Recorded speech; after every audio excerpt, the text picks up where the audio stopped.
Hey guys, wonderful day today. I wanted to share a small anecdote from my childhood, and one of the things I wanted to share was that I was really good at Abacus as a kid. And the thing about Abacus is you have large number of combinations of numbers of performing addition, subtraction, multiplication, division, all those kinds of combinations with like large numbers entirely using like fingers and all sorts of these tricks. So I was really good at it as a kid, and one of those things was that it was entirely a learnable skill, a trained skill, right? So as a kid, I was pretty good at it, and that sort of permeated into my, interactions and my being in general over the years as I grew, right? So each time I saw a set of numbers, behind the number plate behind the car or the number plate behind, anything, the phone numbers, I would just add them up in my mind. If it's 5, 7, 3, 4, it would be 19. So I would be that quick, you know what I'm saying? So small things like that. At the same time, as I started growing up, I really want to understand the word business. I really want to understand how business thinking was developed in someone.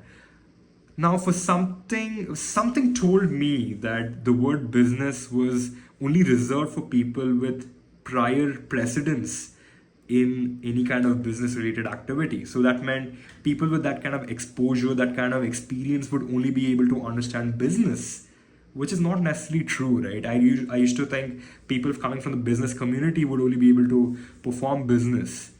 So I started doing something very strange, taking the anecdote from my childhood, which was that if I'm looking at any business related activity, let's take a very rudimentary example. Let's take a school, right?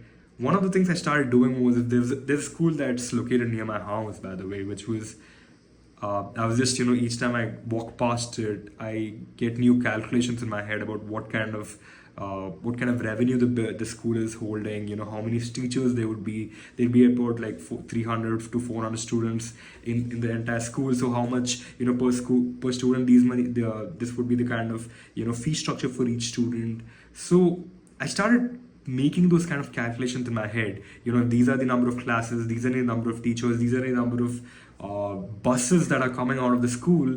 I'd be able to have a rough guesstimate around how many students are participating in the school and what kind of business revenue the school is able to generate, right? So as I began having these conversations with myself, I realized that I'll be able to like gauge and guesstimate business as an activity. As I mentioned in the last video, this is not exactly a skill which is necessarily taught to students in school and college. It's not incentivized at all. And I don't know if this is going to help, but it certainly helped me, and I thought I'll just share it with you guys.